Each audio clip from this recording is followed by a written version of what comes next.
Abraham ने भी शादी करी तो क्या वह अशुद्ध था? और शादी का नियम भी परमेश्वर ने बनाया, आदम के लिए पत्नी बनाई, तो क्या परमेश्वर ने उसको पत्नी बनाकर क्या कहते हैं उसको अशुद्ध ठहराया? या परमेश्वर ने बहुत से पवित्र लोग थे जो भविष्यवक्ता थे, परमेश्वर के चुने हुए थे, उनकी पत्नियां थी, क्या परमेश्वर ने उनको पत्नी देकर उनको अशुद्ध ठहराया? नहीं। विवाह का मतलब अशुद्ध नहीं होता। यहाँ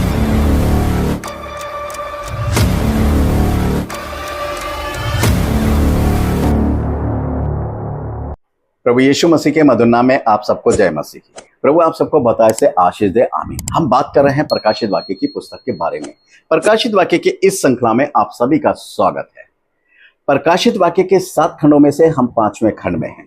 पिछले संदेश में हमने प्रकाशित वाक्य की पुस्तक उसका 14वां अध्याय उसके 3 पद के बारे में सीखा था, जो उसका दूसरा और अंतिम भाग था।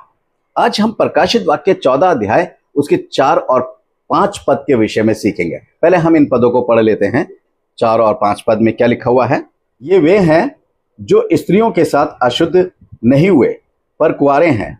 ये वे ही हैं कि जहां कहीं मेमना जाता है वे उसके पीछे हो लेते हैं। ये तो परमेश्वर के निमित्त पहला फल होने के लिए मनुष्यों में से मोल लिए गए हैं। उनके मुंह से कभी झूठ ना निकला था, वे निर्दोष है। हम जब इन पदों के बारे में पढ़ते हैं, इनके कुछ पॉइंट हैं जिसके बारे में हम देख लेते हैं कि ये वे हैं जो स्त्रियों के साथ अशुद्ध नहीं हुए पर कुंवारे हैं। और दूसरा है, ये वे ही हैं कि जहां कहीं मेमना जाता है उसके पीछे हो लेते हैं। तीसरा है, ये परमेश्वर के निमित्त पहले फल होने के लिए मनुष्यों में से मोल लिए गए हैं। चौथा है, इनके मुंह से कभी झूठ नहीं निकला था, वे निर्दोष हैं। हम पहले पॉइंट की तरफ बात करेंगे। ये वे हैं जो स्त्रियों के साथ अशुद्ध नहीं हुए। अक्सर लोगों में कंफ्यूजन पैदा हो जाता है कि ये जो 1,44,000 जन हैं, ये कुंवारे हैं और इन्होंने विवाह नहीं किया, ये विवाहित नहीं थे। ऐसा नहीं है कि हम ये माने कि ये जो है ये कुंवारे हैं और इन्होंने विवाह नहीं किया। हमें ये समझना है कि आखिर कुंवारा जो शब्द है, उस कुंवारे शब्द को लेकर हम लोग यही समझते हैं कि कुंवारे का मतलब है कि वो विवाहित नहीं है। कुंवारे का मतलब क्या होता है, इस चीज को हम समझें। और जब हम इस शब्द को, कुंवारे शब्द के विषय में इसके भेद को समझ जाएंगे तो हमें पता लग जाएगा कि परमेश्वर का वचन जो है इन 1,44,000 लोगों के विषय में क्या कहना चाहता है और क्या बात है, कुंवारे का भेद क्या है। जब आप कुंवारे शब्द के बारे में जो है किंग जेम्स वर्जन की इंग्लिश बाइबल में पढ़ेंगे, ध्यान दीजिएगा यहां पे परमेश्वर का वचन क्या कह रहा है, पढ़ेंगे तब वहां पर वर्जन शब्द का प्रयोग किया गया है, जबकि पुरुष कुंवारा है। यहां पर पुरुषों के लिए आया है, ये जितने भी पुरुष हैं। वर्जन शब्द किसके लिए इस्तेमाल होता है? वर्जन शब्द का प्रयोग उन स्त्रियों और पुरुषों के लिए किया जाता है जिन्होंने विवाह से पहले किसी भी स्त्री या पुरुष के साथ शारीरिक संबंध न बनाया हो। ध्यान दीजिएगा, कुंवारों के लिए जो पुरुष हैं, कुंवारों के लिए कौन से शब्द का प्रयोग किया जाता है? उनके लिए इंग्लिश में जो है बैचलर या अनमैरिड शब्द का जो है प्रयोग किया जाता है, यानी बैचलर हैं या अनमैरिड हैं। मगर यहां पर जो वर्जन शब्द का प्रयोग किया गया है, ये जो कुंवारे शब्द को लेकर ये स्त्रियों के लिए कहा गया है। और यहां पर लिखा है ये जो पुरुष है 1,44,000, ये सब क्या है, कुंवारे हैं। और इंग्लिश में वर्जन शब्द का जो है वो प्रयोग किया गया है। हाँ, मरियम के लिए जो है, जब हम मरियम की बात करेंगे लूका 1 अध्याय उसके 27 पद में, तो उसके लिए जो है वर्जन मेरी कहा गया। बिल्कुल सही बात है, वर्जन मेरी वो कुंवारी थी और वो विवाहित नहीं थी। ये ध्यान देने की बात है, वर्जन मेरी। मगर यहां पर मेरी के लिए भी जो शब्द आया, शादी के बाद भी उसको वर्जन मेरी ही कहा जाता है। ये ध्यान, ये जो पॉइंट मैं आपको बता रहा हूं ना, इन पॉइंटों को जरा ध्यान में रखिएगा, दिमाग में रख के। जब आप इनको दिमाग में रख के बाइबल की स्टडी करेंगे ना, कोई बहुत सी चीजों को, तब समझ में आता है कि परमेश्वर का भेद क्या है, परमेश्वर क्या कहना चाहता है। बहुत सरल भाषा में परमेश्वर बात करता है, बहुत कठिन शब्दों में का प्रयोग नहीं करता है। मगर हमें और आपको इसको परमेश्वर के आत्मा के द्वारा इन चीजों को समझना है, तब हम समझेंगे। क्योंकि ये सारी बातें परमेश्वर के वचन में जो होती है वो आत्मिक हैं और आत्मा के साथ जुड़ी हैं। और यदि हम आत्मा के साथ हैं और आत्मा के द्वारा सिखाए जाते हैं तो हम इन आत्मिक बातों को और इन आत्मिक भेदों को अच्छे से समझ सकते हैं। अब यहां पर जो है, जब आप मत्ती 25 अध्याय उसका पहला पद पढ़ेंगे तो वहां पर 10 कुंवारियों का जिक्र है। वहां हिंदी में शब्द आया है कि 10 कुंवारियां थी। जब आप इंग्लिश बाइबल पढ़ेंगे तो 10 वर्जन शब्द का प्रयोग किया गया है? यानी 10 कुंवारियां। अब वहां पर स्त्री शब्द के लिए यहां पर जो है वो प्रयोग हो रहा है, और स्त्री शब्द के लिए ही प्रयोग होता है। पहला कुरिन्थियों 7:25 में भी वर्जन शब्द का प्रयोग किया गया है। और पवित्र कुंवारी की नाई तुम्हें सौंप दूं, यहां पौलुस क्या कहता है कि मैं तुम्हें पवित्र कुंवारी की नाई जो हूं, परमेश्वर को जो हूं सौंप दूं। अब यहां पर जो है, वहां पर भी परमेश्वर का वचन कहता है कि यहां पर भी वर्जन शब्द का ही प्रयोग किया गया है। पवित्र कुंवारी की नाई यानी वो स्त्री की बात, कलीसिया की बात कर रहा है। वो एक बड़ा भेद है इसके अंदर, जो पौलुस जो बात करता है वो कलीसिया को सौंपने की बात करता है दूल्हे के हाथ में। ये इसलिए वहां पर जो है वर्जन शब्द का जो प्रयोग किया गया है। परंतु यहां पर जो शब्द का प्रयोग किया गया है, यहां परमेश्वर का वचन ये कहता है कि मनुष्यों में से मोल लिए गए हैं, और लिखा है कि ये शब्द क्या है, ये कुंवारे हैं। इनके बारे में जो लिखा है, तो कुंवारे शब्द का प्रयोग क्यों लिखा हुआ है? प्रकाशित वाक्य 14:4 में जो लिखा है कि 1,44,000 लोगों के बारे में इंग्लिश बाइबल में जो है वर्जन शब्द का प्रयोग किया गया है। इसका सीधा सा अर्थ है कि ये प्रभु यीशु मसीह की दुल्हन है। इसलिए आप इस पॉइंट पर ध्यान दीजिएगा। यहां पर जो 1,44,000 के बारे में बातचीत की जा रही है कि कुंवारे हैं, इंग्लिश बाइबल में वर्जन शब्द का प्रयोग किया गया है। इसका मतलब क्या है कि ये 1,44,000 जन जो हैं वो प्रभु यीशु मसीह की दुल्हन है। इसलिए इस दुल्हन के लिए वर्जन शब्द का जो है वो प्रयोग किया गया है। कुंवारे का मतलब लड़कों से होता है, परंतु यहां पर जो है स्त्री से, इंग्लिश बाइबल को पढ़ेंगे तो स्त्री से संबोधित किया गया है। इसका मतलब ये परमेश्वर की, प्रभु यीशु मसीह की दुल्हन है, और दुल्हन में सम्मिलित हैं और दुल्हन में आते हैं, इसलिए इनको जो है कुंवारा या वर्जन कहा गया है। दूसरा पॉइंट यहां पर जो आता है इनके लिए, ये वे ही है कि जहां कहीं मेमना जाता है वे उसके पीछे पीछे हो लेते हैं।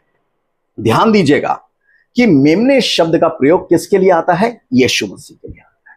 अब यहां पर कहने का मतलब है कि यीशु मसीह जहां कहीं पर भी जाता है वे इसके पीछे पीछे जाते हैं।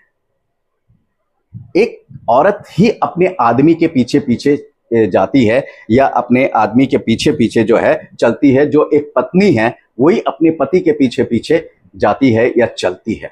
ये समझिए इस चीज को कि परमेश्वर का वचन क्या कह रहा है कि जहां कहीं पे, यानी जहां कहीं उसका पति जाएगा, उसकी पत्नी उसके पीछे पीछे, उसके साथ साथ जाएगी, उसके पीछे पीछे चलेगी। यहां परमेश्वर कहता है। और यहां पर क्या है कि कुछ चीजों पर बहुत ध्यान देने की जरूरत है कि परमेश्वर जो है आखिर इन 1,44,000 को जो है वो किस तरीके से, उसका दृष्टिकोण क्या है इनको देखने का, ये चीजें समझना बहुत ज्यादा जरूरी है। प्रकाशित वाक्य 21 अध्याय उसके 9 और 10 पद है। फिर जिन 7 सरदूतों के पास 7 अंतिम विपत्तियों से भरे 7 कटोरे थे, उनमें से एक मेरे पास आया और मेरे साथ बातें करके कहा, इधर आ, मैं तुझे दुल्हन अर्थात मेमने की पत्नी दिखाऊं। अब ध्यान दीजिएगा। तब वह मुझे आत्मा में एक बड़े और ऊंचे पहाड़ पर ले गया और पवित्र नगर यरूशलेम को स्वर्ग से परमेश्वर के पास से उतरते दिखाया। अब 9 पद में जो है परमेश्वर का वचन क्या कह रहा है? यूहन्ना से क्या कहा जाता है? इधर आ। और उससे क्या कहा? जब यूहन्ना को जब बुलाया गया और यूहन्ना जब उसके पास गया तो वो क्या देखता है, क्या सुनता है कि मैं तुझे मेमने की दुल्हन अर्थात मेमने की पत्नी अर्थात दुल्हन दिखाऊं। अब यहां पर जो है वो मेमने की पत्नी को देख रहा है। मेमना कौन? यीशु मसीह की पत्नी को, यीशु मसीह की दुल्हन को कौन देख रहा है? यूहन्ना देख रहा है। अब किस रूप में देख रहा है? यही तो चीजें हैं, यही तो समझने वाली बात है कि आखिर जो है उनको कुंवारा कहा जा रहा है, उसका वेश क्या है, क्यों कहा जा रहा है। और यहां पर जो है यीशु मसीह की दुल्हन को जो है वो दिखाया जा रहा है। और यूहन्ना किस रूप में देख रहा है कि उसने नए यरूशलेम को दुल्हन के रूप में परमेश्वर के पास से उतरते हुए देखा। किसको देख रहा है? यरूशलेम को परमेश्वर के पास से उतरते हुए देख रहा है। इजराइल के 12 गोत्रों में से 12-12 हजार लोग जो हैं वो लिए गए हैं, वो प्रभु यीशु मसीह की दुल्हन है। मैं पहले भी कह चुका हूं, अभी फिर कह रहा हूं कि ये 1,44,000 जो हैं ये प्रभु यीशु मसीह की दुल्हन है। और ये जो है ये वहां से निकाले गए हैं। और यरूशलेम का संबंध जो है किससे है? इजरायलियों से। बहुत ध्यान करना, यरूशलेम का संबंध जो है इस पृथ्वी पर, मैं पहले भी कह चुका हूं, इस पृथ्वी पर जितनी भी चीजें हैं जिसको हम आराधना में या जो हम परमेश्वर के निमित्त जो चीजें समर्पित हैं उसके अंतर्गत जो भी चीजें करते हैं वो सब स्वर्गीय वस्तु की छाया मात्र है। ये जो यरूशलेम है जिसके बारे में कहा ये परमेश्वर का नगर है, और वो यरूशलेम जो है, ये पृथ्वी का जो यरूशलेम है वो उसकी कार्बन कॉपी है, प्रतिलिपि है। तो ये पृथ्वी पर जो यरूशलेम है उनका संबंध किससे था? इजरायलियों से था और है, अभी भी है, इजरायलियों से है। और इसलिए नए यरूशलेम को जब उसने उतरते देखा तो उसका संबंध सीधे किससे है? ये 1,44,000 जो इजरायली हैं इनसे है। और ये जो है ये दुल्हन के अंतर्गत आते हैं। ये इसका दूसरा पॉइंट था। तीसरे पॉइंट में है ये परमेश्वर के निमित्त पहले फल होने के लिए मनुष्यों में से मोल लिए गए। इस संबंध में जो है हम पहले भी बात कर चुके हैं।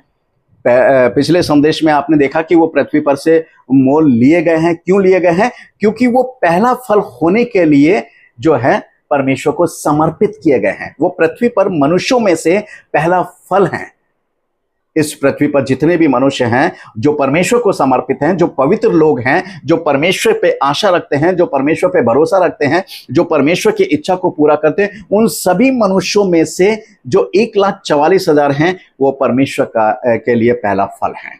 ये हम पहले भी सुन चुके थे और पहला भी। इसलिए हम सीधे सीधे चौथे पॉइंट पे आते हैं। इनके मुंह से कभी झूठ नहीं निकला था, वे निर्दोष हैं। इस बात को भी समझ लें कि परमेश्वर का वचन क्या कह रहा है। और यहां पर जो बात है कि एक पत्नी की ओर इशारा जो है ये बात होती है, करता है कि इनके मुंह से कभी झूठ नहीं निकलने का अर्थ है कि वे सदा जो है वो सच बोलती है। यानी किससे सच बोल रही है? अपने पति से जो है वो सच बोलती है और उसके मुंह से कभी भी क्या है, कोई झूठ की बात नहीं निकलती है। अब यहां पर जो है मैं आपको पढ़ाना चाहूंगा मत्ती 5 अध्याय उसका 37 पद। बड़ा ध्यान दीजिएगा कि परमेश्वर का वचन क्या कहता है। परंतु तुम्हारी बात हाँ की हाँ या नहीं की नहीं हो, क्योंकि जो कुछ इससे अधिक होता है वह बुराई से होता है। अब यहां पर जो है प्रभु यीशु मसीह, देखिए प्रभु यीशु मसीह की बात क्या है? प्रभु यीशु मसीह की बात हाँ की हाँ और ना की ना है। और जब प्रभु यीशु मसीह की बात हाँ की हाँ और ना की ना है तो उसकी पत्नी की बात भी क्या होगी? हाँ की हाँ और ना की ना होगी। ये 1,44,000 जो हैं इनके मुंह से कोई झूठ नहीं निकला और ये निर्दोष हैं। क्यों? क्योंकि ये कोई बात लिपा चुपड़ी वाली नहीं करते हैं। इनकी बात में दो तरफा वाली बातें नहीं होती हैं। जो बात होती है स्पष्ट होती है। यहां पर जो हाँ की हाँ और ना की ना कहने का मतलब है कि आपकी बात स्पष्ट होनी चाहिए, साफ सुथरी होनी चाहिए। अगर नहीं है तो नहीं है, अगर हाँ है तो हाँ ही होनी चाहिए। आपने जो कुछ कहा है, जो कुछ देखा है, जो कुछ सुना है, वो सब सत्य पर आधारित होना चाहिए। और ये 1,44,000 जो हैं इसी सत्य पर आधारित होकर अपना जीवन इस पृथ्वी पर जीते हैं। उनकी बात हाँ की हाँ है और ना की ना है। वो स्पष्ट बोलते हैं, वो लिपा चुपड़ी वाली बात या घुमाव वाली बात नहीं करते हैं किसी के लिए भी। ये बड़े बहुत ही समझना है। और इसलिए इनके मुंह से जो है कभी भी झूठ नहीं निकला। अब यहां पर कहने का मतलब क्या है कि कभी भी झूठ नहीं निकला? यानी जब आप यूहन्ना 8 अध्याय उसका 44 पद पढ़ेंगे तो वहां लिखा हुआ है शैतान के बारे में कि वो झूठा है, वो आरंभ से झूठा है, वरन झूठों का पिता है। अब यहां स्पष्ट ये हो जाता है कि ये जो 1,44,000 लोग हैं इनके मुंह से कभी भी झूठ नहीं निकला। ये झूठ नहीं बोलते थे, अर्थात ये कभी भी शैतान की बातों में नहीं आए, कभी भी शैतान की बहकावे में आकर इन्होंने कोई भी बात ऐसी नहीं करी जो परमेश्वर को अच्छी ना लगी हो। इनका पिता जो है वो शैतान कभी रहा ही नहीं। इनका पिता सिर्फ और सिर्फ परमेश्वर रहा। इन्होंने परमेश्वर पे भरोसा रखा आज हमारा भी जीवन ऐसे ही होना चाहिए। हम लोग भी बहुत सी बातों में जो है झूठ बोल जाते हैं। वो कहते हैं अरे किसी की भलाई के लिए झूठ बोला जाए तो उसे झूठ नहीं कहते। नहीं साहब, झूठ तो झूठ है, ये बात स्पष्ट तरीके से रखें। और शैतान यही तो चाहता है कि हमारे मन में ये डालता रहे हम तो किसी के भले के लिए झूठ बोल रहे हैं, किसी के जीवन को बचाने के लिए झूठ बोल रहे हैं। जीवन बचाने वाला सिर्फ परमेश्वर है। आपने जो देखा, जो सही बात है वही बात होनी चाहिए और कोई भी बात नहीं होनी चाहिए।